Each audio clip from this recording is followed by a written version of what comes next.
Thank you. So I would also like to thank the meeting organizers for setting up such a nice day and a half. I'm actually learning a lot as I go through, and some of my points will have been covered earlier, so I should actually be a little short. So my name is Juli Trtanj. I coordinate the health activities at NOAA, and we sort of take this whole One Health approach. So in the context of water, however, I was in the ocean part of the Ocean Service and ran Oceans and Human Health program for a while and Climate and Health program. So I come at this from a funding and a synthesis side. So what you're going to see from me is what we were asked to do, or what I was asked to do, is sort of where are we in the state of the art for waterborne disease modeling. Thankfully, Dr. Semenza discussed one of the areas which I actually chose not to put in, so thank you. We didn't even talk about that. It was great. So I will, let's see. Yeah. Let's try that. All right, what's the secret? There we go. So I'm going to talk a little bit. I was asked, you'll see in the title, about waterborne infectious diseases. And I immediately took a little bit of liberty with the scope. And you see I've redefined a little bit still on waterborne diseases. But I wanted to point out a couple of issues that I think aren't typically addressed. So we're talking about regular waterborne diseases, viruses, bacteria, parasites, pathogens typically submitted through drinking water, recreational exposure. I added occupational to get some of the wound infections, and sort of commercial fishermen. Being from NOAA, we think about those things. Contaminated food consumption or ingestion through air. I also wanted to bring up the notion of chemical contaminants.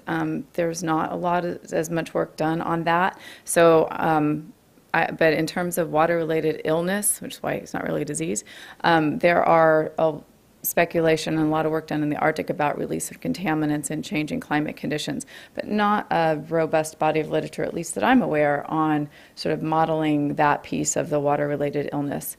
And same with the marine zoonotics. There are a lot going on in the marine environment with marine animals that either might have a risk for humans or could tell us about what's happening in the marine environment. And again, a bit weak on that. So I thought it would be worth at least having that discussion moving forward. Maybe others are more familiar or other countries are further along.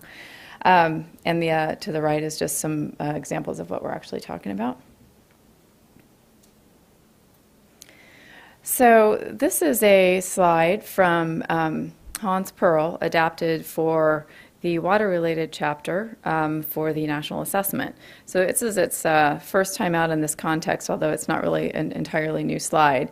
And the point of this is, if you hadn't already gotten the notion that this is a complex issue, you've heard this from everybody so far, there's a reason we aren't further along in doing this couple of models, because some of it is understanding the basic science before we can begin to couple, and some of it is just how do you actually couple all these different pieces. It's coupled and tripled, and then how do you actually manage the uncertainty. So we're looking at runoff through urban environments, through rural environments that affects drinking water, through urban infrastructure, through groundwater, through wells, through runoff into the coastal environment, which is also itself affected by warming temperatures, by nutrient, by changes in pH and salinity and other biological factors and chemical factors. So it's really kind of teasing out where we are in that whole system of physical and biological impacts. And the human piece here is sort of everywhere but nowhere explicit, so you'll hear that as a recurring theme. So what we're talking about here are the climate drivers. The primary ones are temperature, sea level rise, changes in hydrologic extremes, some changing in ocean currents, as well as ocean acidification or changing ocean pH. The contaminant source, and the reason you'll see why I'm framing it this way, is that we know a little bit about how climate affects the various sources of exposure. We know that people are infected through the various routes of exposure, drinking water, recreational or occupational or ingestion. And then we get to the health outcome piece. I think you've gathered from before today that we know a little bit more about these first, and as you get further down the road here, we may understand enough, but what we actually know and what we're able to model and what we're able to say with any level of confidence becomes increasingly less as we go out. So what you're going to hear a recurring theme throughout the rest of my talk, and what we've actually already heard, is that even though we aren't great yet at modeling climate impacts on exposure and the sources, we are better at that than getting all the way to health outcome. So in short, and as illuminated to follow, that's basically where we are.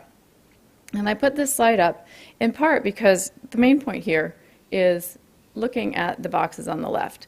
So this is a systems approach, and what you're hearing throughout at least what I hear when I hear everybody talking, is the need to really look at a more systematic way and use some systems thinking, look at how we actually integrate these different pieces, how we do the data management, the data integration, to look at all the different pieces from population and demographics, the health surveillance, the environmental factors, and then the behavioral factors. So this is basically a moment to make sure that we all know that while our ability to do the environmental piece of this is much stronger, what we need to do is figure out how to do the rest of it and put it together. I don't think anybody'd argue that. So where are we with water-related disease modeling today? We already know that we are expecting increased incidence of extreme precipitation events. 67% in the U.S. of waterborne disease outbreaks are preceded by precip events in the 80th percentile or above. You can see the trend here in the map about heavy precipitation events expected. So what does this mean? So I have a series of regional or local case studies, which also should give you a clue as to where we are in the state of modeling. This is an example from the Great Lakes, looking largely, not necessarily at the harmful algal bloom that just happened up there that prevented drinking water, which is not trivial. Big issue for the Toledo, in case you hadn't heard. This is actually looking at the state of modeled downscaled information for managing water and drinking water facilities in the Great Lakes area. So basically Great Lakes are challenged with their combined sewage overflows and their infrastructure. We know that precipitation events tax that infrastructure, so they were trying to figure out what in a future climate scenario was likely to happen in the Great Lakes so that their resource managers or water resource managers and infrastructure urban planners could begin to think about where to target their resources and their ability to improve their infrastructure. So what you see is projected changes in the frequency of precipitation events in the Great Lakes. This is actually right up there.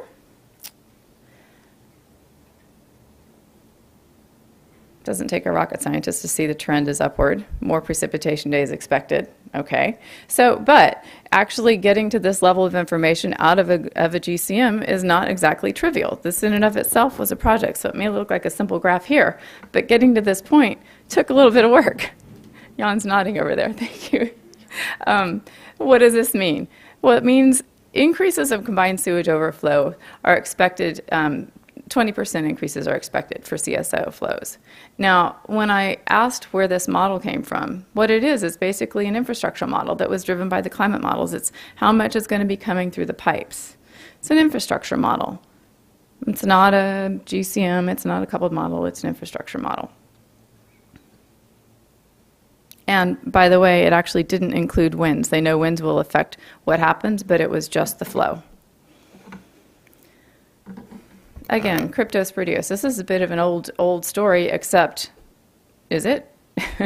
We're actually looking into some of the background investigations to see if we can actually track it to some CSO, some overflow from the land into the water environment that we hadn't been able to track before.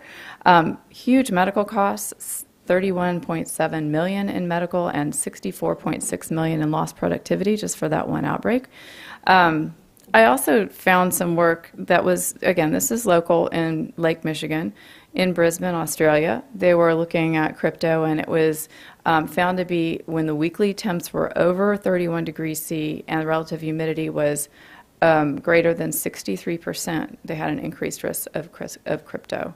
So again, these are pretty specific to communities, but nonetheless, relatively consistent with increased rainfall and the humidity. It was the only one I actually saw with relative humidity.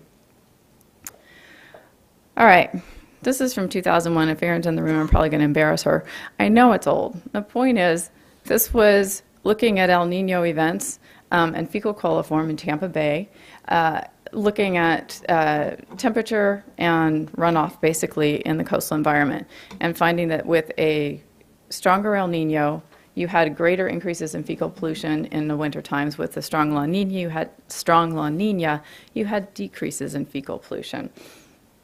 Statistical analysis, surveys. 2001 though, that was actually pretty new at the time. I mean, this was people were starting to get out in the field and do this kind of work. So where are we now?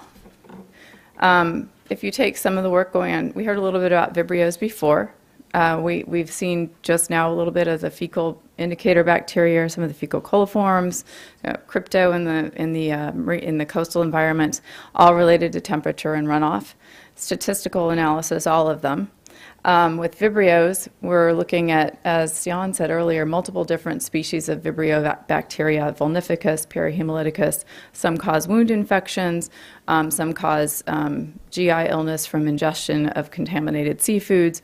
There is also the Vibrio cholera species. So the environmental parameters from one will inform what we know about the others. And yes, these are lovely pictures, but I think it's pretty important to know for vulnificus, for instance, this is a wound infection. You can get it from having an opened wound and swimming in the water, coming into contact with it. Fishermen often get it, wound infections, because it's on the fish. But if your doctor isn't prepared for this in the emergency room, you can very easily lose your limb. It's a 50% fatality rate, and it's responsible for 95% of all the seafood-related mortalities. So while we don't have huge cases, it's really serious. And what we are seeing as we go forward is shifts in the range of these things. So what do we know? This is long-standing knowledge that sea surface temperature and salinity were drivers of some of these Vibrios. We also know that chlorophyll and regular temperature and sometimes water quality in terms of the actual coastal environment or water environment. Also soil moisture, precip, and soil type having to do with the amount of runoff into the coastal environment, particularly for coastal Vibrios. So we know these things. This isn't exactly, I mean, in the last 15 years we know these things. It's not like we've always known them. But what do we do with that? All right, so we're concerned about Vibrios. So if you pause for a moment, I was actually, you would think that we actually all talked about this, because Ben set up the whole climate service thing very nicely. Thank you, Ben. I am in the climate program office at NOAA, and we are, throughout our agency, really have been looking at climate services for quite some time, and our approach has always been to figure out what the users need and then figure out what we have that can be used, or modify what we have if we can afford it, or what kind of research do we need to do to figure out what it is you actually need. So I paused here on this multiple Vibrio models because we're learning the stuff about Vibrios, but now what? So there won't be a quiz on this. There are 12 different models here. There should be 12. I didn't actually count them. They're all for some little location, a couple for duplicate locations, and there's a couple variables each. Nowhere in there is there actually a human variable. Nowhere is there a population variable. They're all environmental variables. It's where we are. It's nothing wrong. It's just where we are.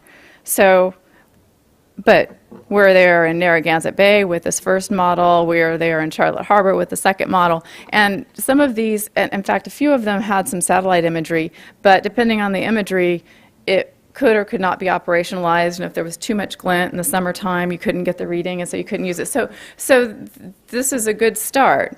But what we tried to do is figure out, all right, if we're going to make some operational product that the state health departments and the people who are managing fisheries and trying to site aquaculture facilities need to know, what can we tell them? So we did some analysis, and this is actually work from a team at NOAA that is involved in ecological forecasting. And John Jacobs is at the National Centers for Coastal Ocean Science, and he's sort of leading the charge on the Vibrio piece of this work, and Stephanie Moore out at our Northwest Fisheries Science Center is leading the charge on the harmful algal bloom piece of this link to climate. So this is work that he and his team did at the Oxford lab out just in Chesapeake Bay. And basically, you're looking at a full model on this side is basically as many variables as you can put in, but not all of them reliable, and this is just with temperature and salinity. And you can see basically the point is probability of occurrence is highly predictive of concentration. So we're looking at concentration of Vibrios, predicting the range of concentrations rather than absolute. So trying to get at this, what are we communicating? What's the level of certainty? It's a range, it's not a number, and trying to work with our decision makers so that they understand that and know what decisions they can and can't make with that kind of strength. I'll skip that last one. Actually, the point of that last one is if you have some additional measures that you can include in your model is much more robust. So what we've done is figure out what we can actually sustain and what we can use. So we've got the sort of the minimum amount in there. And as you pointed out, no satellites yet, although the regional ocean models are, yeah, very good. So we know Vibrio infections are going up. This is CDC COVID data in the Chesapeake. So we're picking the Chesapeake region. And this shape should look familiar. See, I told you, we didn't actually plan it. So the regional ocean model, if you remember back, that Ben showed, we're actually building in the regional ocean models around the world, around the U.S., to build in the Vibrio models. And we've done the analysis of what parameters we can put in. So this is some work again, by John Jacobs and folks at the Weather Service and Chris Brown at our satellite service, trying to actually operationalize a forecast. You'll see 3 days, 14 days, and monthly. And if well, there was an animation there, but you never know when that's going to work. So, so the point is, we know these environmental variables. We're starting at the operational weather timescale and working out. That's the point here. Trying to get to a climate prediction timescale, which is a seasonal basis.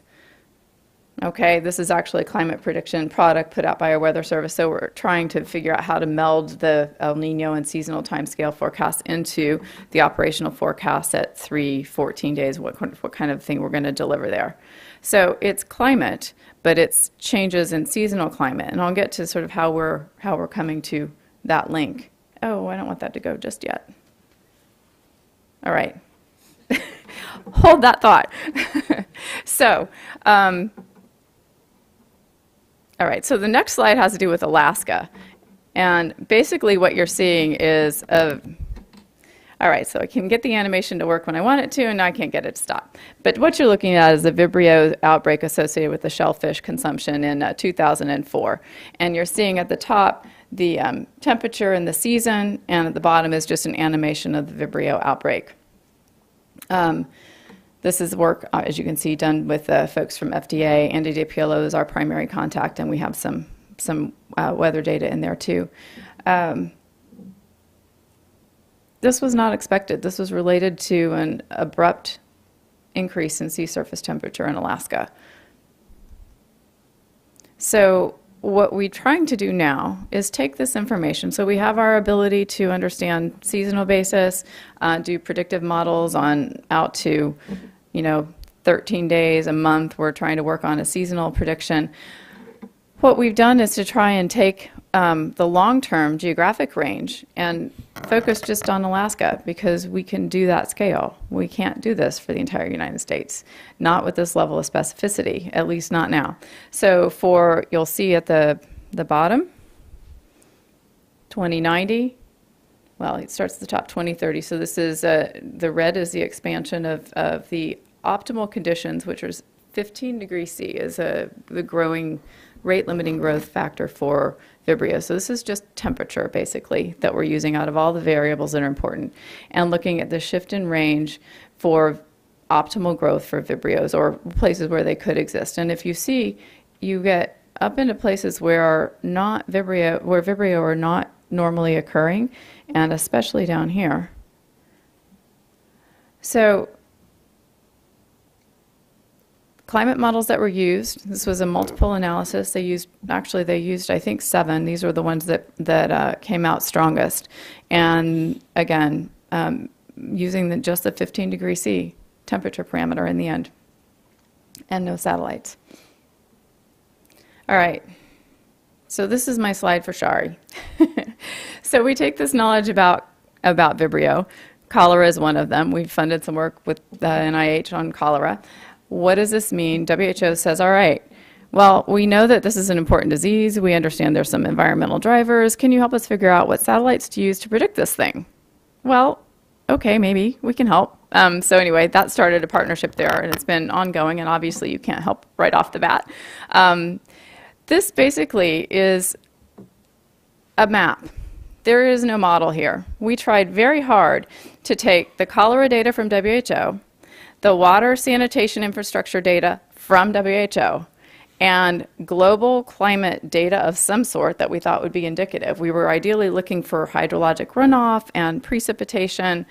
Ended up doing just anomalous precipitation for a couple of years. We did 1995 and 2010 and 2015, looking at change. So it's a vulnerability assessment, basically, and it is with WHO data. So it is their official data, and if anybody knows the official data, officially there's no cholera in Bangladesh. So, you know, I'm just saying, trying to help our international partners here.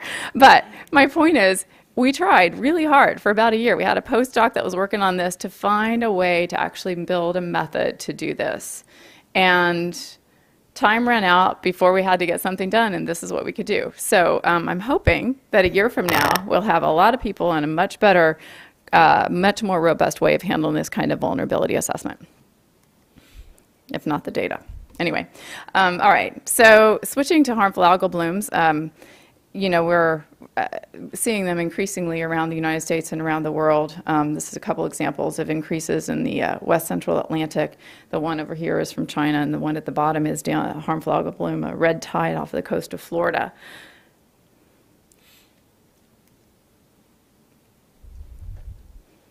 The drivers for there are many different types of harmful algal blooms, and they cause different illnesses from neurologic to diarrheal disease, and there are some that are even inhaled if you're exposed on the beach in Florida, the red tide, for instance. This particular species where we looked at what we knew about the environmental drivers is Alexandrium in Puget Sound. So this particular environmental driver might not apply elsewhere, but the method could apply. We have not done it. Basically, this is Stephanie Moore's work looking at Alexandrium and Puget Sound, and basically what you see is a shift. So you've got present day 2020s, 2040s, 2080s. So right here, present day 2020, 2040s, 2080s. You see obviously a change, a seasonality, which we know exists. You see an increase in the seasonality, but what you're also seeing is an earlier bloom season of potentially 2 months and a longer lasting season of up to 13 days. The longer lasting isn't quite as big a deal as the starting earlier and lasting longer overall.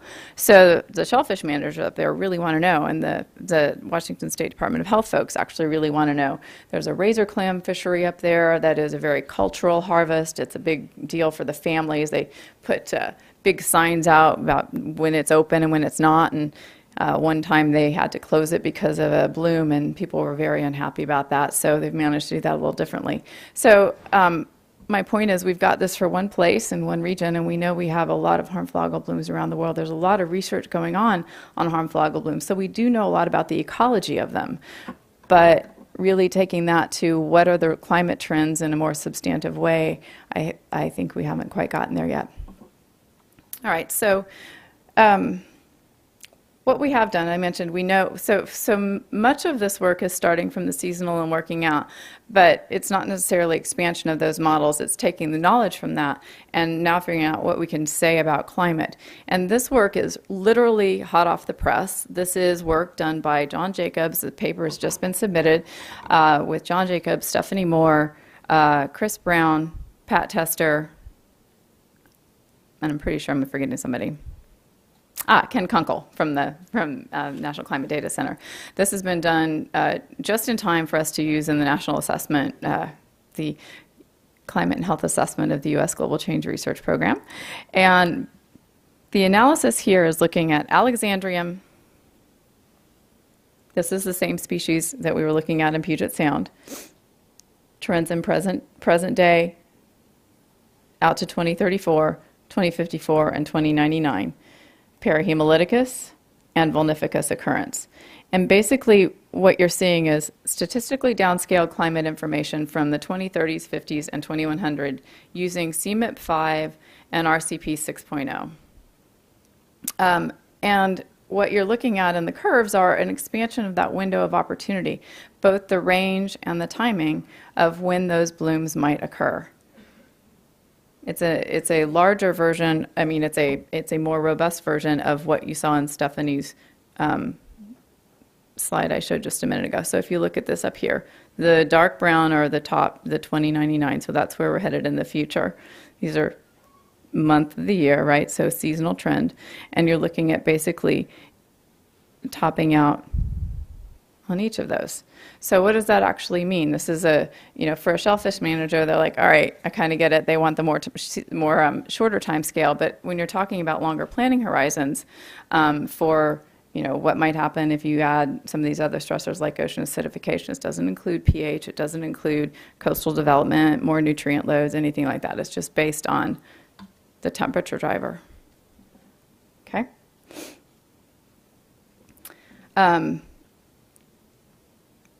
So we can predict with relative certainty on days and weeks some Vibrio forecasts. We're confident we can get to that in that time scale in the Weather Service. We're doing that for harmful algal blooms too through our ecological forecasting program. The question is, how do we actually turn that into an operational capacity on other time scales? How do we include the satellite imagery? Some of the harmful algal blooms forecasts do include satellites, more so than the Vibrios, but not all. The drinking water issue, not at all, except for the drinking water outbreak in this summer. Of course, there was some satellite imagery with that. So there are questions about how and when to use the satellite imagery versus the in situ, and even just on the physical and biological side, let alone what are the human factors, what are the human drivers, what are the social changes we should be expecting, what should we be planning for. You see the trends about the demographics changing in coastal environments. We're going to have more older populations in environments with more algal blooms, and walking on the beach thinking they're being healthy and, getting sick, or can't walk on the beach. You buy this property because you're going to walk on the beach. Turns out you can't do it, 20 days out, whatever the acceptable limit is. You're annoyed, you move. I don't know what happens, but we're not there yet. Oh, and so let me not forget the food-related piece of this beyond Vibrios. Again, this is a temperature. This is Erin's work. Erin, thank you, Erin. Salmonella and rainfall. Seasonal predictions, one parameter. It's not bad. It's where we are. And actually, to get this kind of data and be able to do this kind of analysis is not trivial. Erin can probably speak to that, but just understanding the health data, having access to it, knowing how to combine it with the right temperature parameters, whether you deal with lag times and that sort of thing is as anybody who's dealt with his modeling, not a trivial pursuit here. All right, so the last two slides are about contaminants, and I'm going to pause here. There's not a climate piece to this yet, but there is a contaminant piece. We were looking at dolphins in coastal environments and found a higher rate of chemical contaminants in dolphins than anybody was expecting than it actually ever existed in the coast of South Carolina. What does that mean for the humans that are living and swimming in that environment? What is the chronic exposure risk there? What do we expect to happen in a changing climate? In this case, we happen to know where the contaminants are coming from. And it's I can't remember what NERDA stands for now. It's a Superfund site. And so, but it was almost cleaned up until we were just doing a health assessment of the dolphins. So I guess my point here is we don't understand much about how climate will affect some of the loading of contaminants in our environment. My area of expertise is coastal environments. I would assume that there are similar issues for freshwater environments as well, and I don't hear a whole lot about them. So in terms of gaps, we might want to address moving forward how we tackle that. I'd put that out as one. Similarly, these marine animals live in our coastal environments. They're exposed to the same things all day. They can't get out of that. So if they're exposed to harmful algal bloom for a long period of time and they start having seizures, what does that mean for us? What are the impacts there? We've done some analysis of comparing a mouse model with sea lions who've had seizures and found some interesting correlations there in the hippocampus with the domoic acid exposure. So nothing again about climate, but we know that there are climate drivers that will change harmful algal blooms. We know these animals live, their migration patterns change. What is it that we can be learning from them that that we should be looking at more carefully? And then, of course, if you're caring for the animals, what is it you want to, what can you do to actually protect them, which is a different topic. Okay, so where does that leave us? Almost out of time. So mostly qualitative, quantitative where we can, mostly regional or sub-regional or local. The global, as we heard earlier, is a real challenge for many reasons. For us, starting at seasonal scales and working out, or even weather time scales and working out, and then trying to figure out how to make that bridge to climate and how to deal with the models. Links to environmental exposure, not health outcome, no social variables yet. Mostly statistical, everybody agreeing we need to get to mechanistic, more dynamical models, figuring out how to use the satellite and in situ better, when you need to do the validation, when to use the satellite. We've got some really good operational ones coming on board soon, so that should help. But and a lot of just good studies, but one-off. There's not a big mixing of this and sort of synthesis. We're trying to get to that in our ecological forecasting effort, but that's on weather and seasonal time scales. And then gaps abound on everything I just mentioned, and also just on basic science about potential impacts of chemicals, marine zoonotics, and that water-food connection. We know that there is going to be Campylobacter or Salmonella, other things, and we don't understand as much about those as we probably should. I think I got one more, that's it.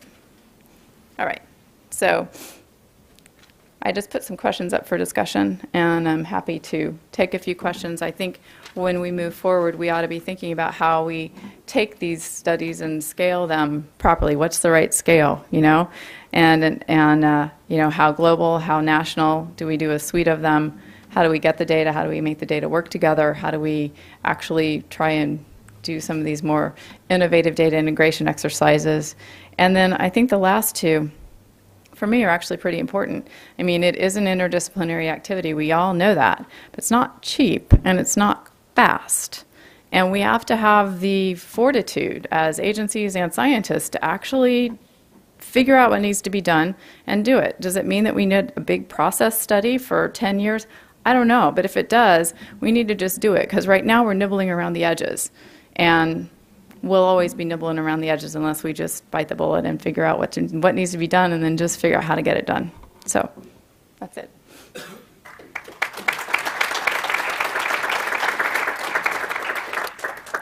We're going to take time for 2 questions, and then I'll explain what's going to happen next.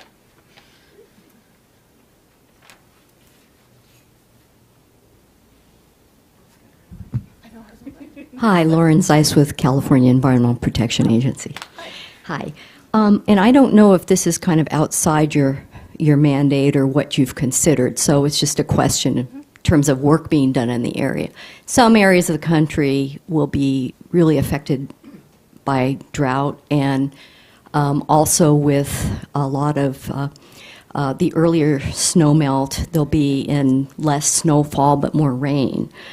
It will can drastically affect water resources, and so there is anticipated to be a shift towards less desirable water resources, and potentially to control infectious disease, greater water treatment as well. So then that raises the issue of these secondary effects, like effects on cancer risk, effects from greater water disinfection. I'm wondering if there are any estimates that are looking at these kinds of chronic effects from changes in water supply.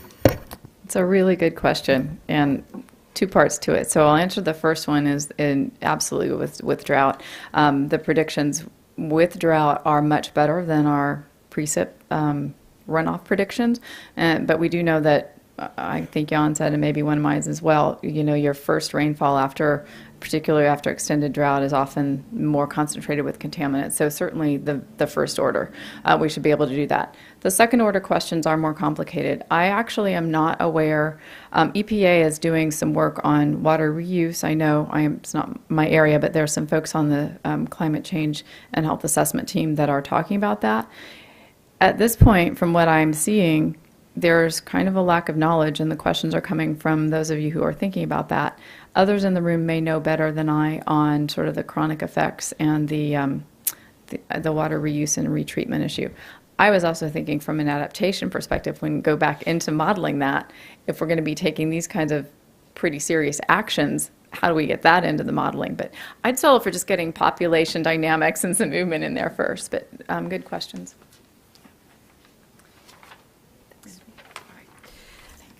We're going to continue this discussion after lunch. I'm going to ask Nick Ogden if he would graciously wait and give his presentation right after lunch.